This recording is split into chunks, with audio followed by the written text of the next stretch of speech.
அவரு மிரட்டலாம் இல்லை. ஜனநாயக நாட்டில் தமிழ்நாட்டிற்கு என்ன பாதகம் வந்தாலும் தீங்கு வந்தாலும் குரல் எழுப்பிற்கு ஜனநாயக கடமை.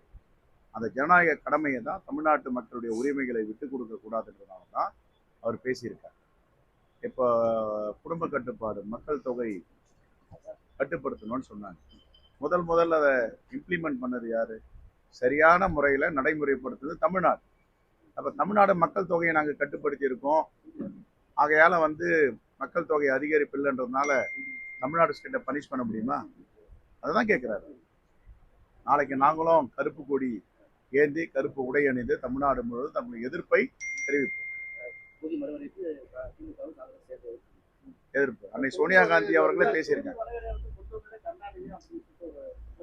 அவர் எப்படி கொண்டாட முடியும்? அவர் ஸ்டேட்ல இருக்காருங்க, ஸ்டேட் சீஃப் மினிஸ்டர். அவருடைய பிரைம் மினிஸ்டர் இல்லையே. எப்படிங்க? இல்ல கலைஞர் எப்படி கொண்டாட முடியாது?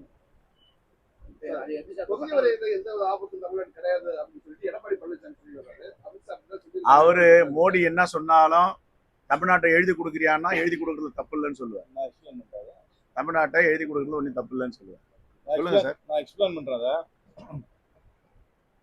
மகளிருக்கு இடஒதுக்கீடு கொடுக்கணும்ன்றதுல காங்கிரஸ் கட்சி உறுதியா இருக்கு. ஏற்கனவே 543 பேர் தான் பாராளுமன்றத்தில் இருக்கிறாங்க. இப்போ 543 பேர் இருக்கும் போதே நமக்கெல்லாம் பேசுறதுக்கு நேரம் கிடைக்கிறது இல்லை. அதை 850 உயர்த்தணும்னு சொல்றாங்க.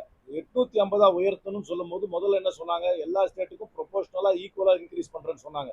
ஆனா இன்னைக்கு பில்லை எடுத்து படிச்சப்புறம் என்ன சொல்றாங்கன்னா, 2011 சென்சஸ் பேசிஸ்ல அதை வரையறை செய்ய போறோம்னு சொல்றாங்க. 2021 சென்சஸ் படி இந்தியாவில் 121 கோடி ஜனம் இருக்கு. அப்படின்னாக்க 850 அதை வகுத்தீங்கன்னா 14 லட்சம் பேருக்கு ஒரு பாராளுமன்ற உறுப்பினர் தொகுதியை உருவாக்கணும். அந்த வகையில பாத்தீங்கன்னா தமிழ்நாட்டுக்கு 39லிருந்து 51 உயரும். ஆனா உத்தரப்பிரதேசத்துக்கு 80லிருந்து 143 உயரும். இப்ப நமக்கும் உத்தரப்பிரதேசத்துக்கு இருக்கிற வித்தியாசம் 40 தொகுதி. தமிழ்நாடு பாண்டிச்சேரி சேர்த்து நமக்கு 40, அவங்க 80. ஆனா அது அந்த புது கணக்குப்படி பார்த்தா நம்ம 50க்கு போவோம், அவங்க 143 போயிடுவாங்க. ஏற்கனவே நம்ம அதிக வரி கட்டுகின்ற மாநிலம் தமிழ்நாடு ஒரு நபருக்கும். இன்னும் போக போக இதை அவங்க அமல்படுத்தினார்கள் என்றால் நம்மளுடைய குரல் இந்திய அரசியலிலே குறைந்து கொண்டே போகும், மதிப்பு குறைந்து கொண்டே போகும். எந்த காலகட்டத்திலும் இதை நாங்கள் ஏற்றுக்கொள்ள மாட்டோம்.